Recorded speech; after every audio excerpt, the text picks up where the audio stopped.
Well, we're here at the final segment, at least the last video segment. There's still more to read in the report, but I guess my final introduction. My name is Dwayne Farnsworth. And I'm J.C. Cox. And he's a really good consumer bankruptcy attorney. So is he. Thank you. We've been doing this for a number of years. We're glad that you've taken the time to watch these videos. We hope they've been helpful.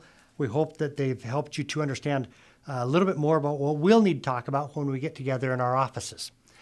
But we wanted to address this one last issue. The 10th thing that everyone should know before they file bankruptcy is that when you file for bankruptcy, you're filing a federal legal proceeding that has nothing to do with your credit report. What? Yes. The objective of a bankruptcy proceeding is to receive a federal court order that tells your creditors they no longer have the legal right to collect from you. That's the discharge. By lawsuit, garnishment, levy, judgment, right? And that's for all the things that you owed money on before you filed. That's right. But a lot of times clients will ask us, well, will this erase my credit report? Then will it take away all those negative items so I'm eligible to borrow money again? No. And the answer is no. Sorry. It won't. If you think about a credit report, it's kind of like the movie credits at the end of a movie. As they roll by, you see who was starring in the movie and who was filming the movie and who wrote the movie and all the music, and then you get the Panavision. When the Panavision is gone, then your credit report's going to be clear until you see the Panavision. So, no, it's not going to erase your credit report. And this is a big deal because in today's day and age, our insurance companies, auto insurance, health insurance, homeowners insurance, there's another insurance out there. Life insurance? Life insurance. They determine if they're going to lend money to you based on your FICO score.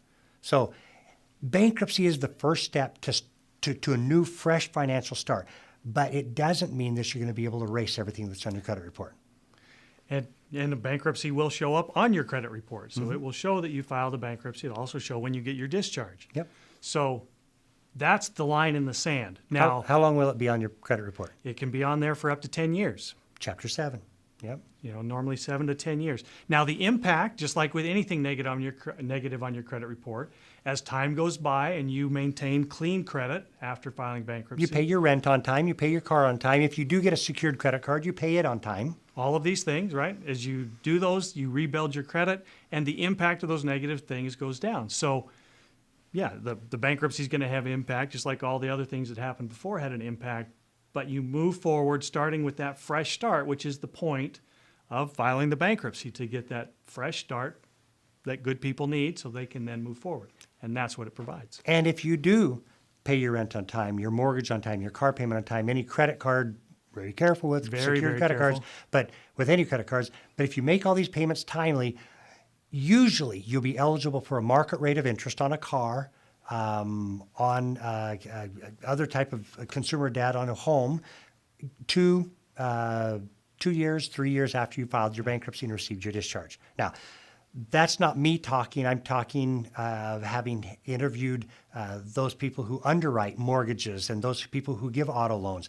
And they will indicate to you, I say 2 to 3 years conservatively, it's usually closer to 2 years. Yeah. Okay? Well, thank you very much for participating, for listening, to watching to the bitter end. The very bitter I'd like end. to thank my friend, J.C. Cox.